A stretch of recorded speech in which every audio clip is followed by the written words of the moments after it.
নমস্কার বন্ধু, আমি ডক্টর নীলাঞ্জন চ্যাটার্জি। আমার চ্যানেলে আপনাদের সবাইকে স্বাগত জানাই। আজকে আপনাদের কাছে একটা নতুন ভিডিও নিয়ে এসেছি। যে টপিকটা খুবই ইন্টারেস্টিং, ডায়াবেটিস সম্পর্কে এর আগে আমরা আলোচনা করেছি। ডায়াবেটিসের যে দুটো টাইপ, ডায়াবেটিস মেলাইটাস এবং ডায়াবেটিস ইনসিপিডাস, আজকে তারই একটি ডায়াবেটিস ইনসিপিডাস নিয়ে আপনাদের সাথে কথা বলবো।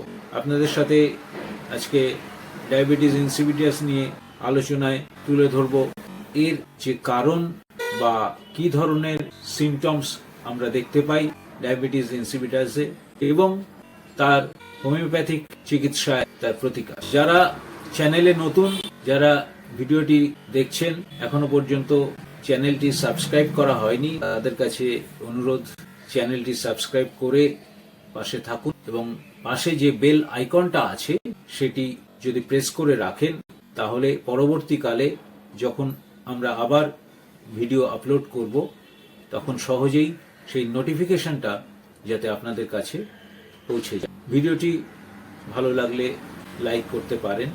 যে টপিকটা নিয়ে আলোচনা করছি, ডায়াবেটিস ইনসিপিডাস। এটা কি কন্ডিশন হলে আমরা এটা হতে পারে?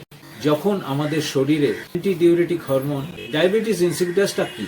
যখন আমাদের শরীরে এডিএইচ বা অ্যান্টি ডায়োরেটিক হরমোন আর্জিনাইন এবং ভেসোপ্রেসিন যথেষ্ট পরিমাণে তৈরি হয় না, তখন ডায়াবেটিস ইনসিপিডাস হতে পারে।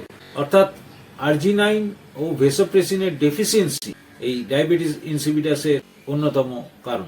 আরেকটি কারণ হচ্ছে আর্জিনাইন অ্যান্ড ভেসোপ্রেসিন এর রেজিস্ট্যান্স। প্রথম কারণটা যেটা বললাম, যে আর্জিনাইন এবং ভেসোপ্রেসিন যথেষ্ট পরিমাণে হয় না, সেটা একটা কারণ। এবং আরেকটি কারণ হচ্ছে আর্জিনাইন ভেসোপ্রেসিন তৈরি হচ্ছে কিন্তু তার সঠিকভাবে কাজ হচ্ছে। এর সিমটমস আমরা কি দেখছি? রাতের দিকে বিশেষ করে বেশি পরিমাণে ইউরিন পাস করতে হচ্ছে পেশেন্টকে এবং প্রচন্ড পরিমাণে জল পিপাসা, ডিহাইড্রেশন হয়ে যাচ্ছে এবং বেশি পরিমাণে ইউরিন পাস করতে হচ্ছে। এছাড়া কনস্টিপেশন থাকতে পারে। কারণগুলি বলি, আর্জিনাইন ভেসোপ্রেসিনের ডেফিসিয়েন্সি, যখন আমাদের শরীরে এই আর্জিনাইন ভেসোপ্রেসিন যথেষ্ট পরিমাণে তৈরি হয় না, তার বিভিন্ন কারণ থাকতে পারে। যেমন হেড ইনজুরি, জিনগত ভ্যারিয়েশন, কোনো টিউমার জনিত কারণ বা টিউবারকুলোসিস। এই কারণগুলোর জন্য অনেক সময় যথেষ্ট পরিমাণে আর্জিনাইন ভেসোপ্রেসিন তৈরি হয় না বা তার ডেফিসিয়েন্সি হয়। আর্জিনাইন ভেসোপ্রেসিনের যে রেজিস্ট্যান্স, এটাকে বলা হয় নেফ্রোজেনিক ডায়াবেটিস। নেফ্রোজেনিক ডায়াবেটিস, সেখানে কি হচ্ছে? পিটুইটারি গ্ল্যান্ড রিলিজ করছে আর্জিনাইন ভেসোপ্রেসিন বা অ্যান্টি ডিউরেটিক হরমোন, কিন্তু কিডনি, আমাদের যে গুরুত্বপূর্ণ শরীরের যে গুরুত্বপূর্ণ অর্গান কিডনি, সেটা প্রপারলি রেসপন্স করছে না বা সঠিকভাবে সাড়া দিচ্ছে না। এর ফলে একটা ফ্লুইড ইমব্যালেন্স তৈরি হচ্ছে। এটাকে বলা হচ্ছে আর্জিনাইন ভেসোপ্রেসিন রেজিস্ট্যান্স। এটা ডায়াগনোসিস কিভাবে করা যায়? একটা টেস্ট আছে যেটা দিয়ে এর ডায়াগনোসিস করা যায়, ওয়াটার ডেপ্রিভেশন টেস্ট। এখানে কি হয়? রোগীকে দীর্ঘক্ষণ জল না খাইয়ে বা কোনো রকম ফ্লুইড না খাইয়ে রাখা হয় এবং দেখা হয় যে সে কতটা যে ওয়াটার এখানে মানে ব্যালেন্স হচ্ছে, কিরকম ইমব্যালেন্স হচ্ছে, অর্থাৎ ইউরিন পাস করছে কতটা। যদি দেখা যায় যে সে ক্লিয়ার ইউরিন পাস করছে অনেক পরিমাণে, তাহলে বোঝা যায় যে সে এই রোগে আক্রান্ত, ডায়াবেটিস ইনসিপিডাস। আর যদি সেটা না হয়, যদি দীর্ঘক্ষণ জল না খাওয়ার ফলে যেটা হয় সাধারণত, যে ইয়েলো কালার খুব কম পরিমাণে ইউরিন পাস করে, তখন বোঝা যায় যে সে এই রোগে আক্রান্ত নয়। এবার কয়েকটি হোমিওপ্যাথিক ওষুধ নিয়ে আপনাদের সাথে কথা বলবো। প্রথম যে ওষুধটা বলবো, ইউরেনিয়াম নাইট্রিকাম, খুবই ভালো একটি ওষুধ।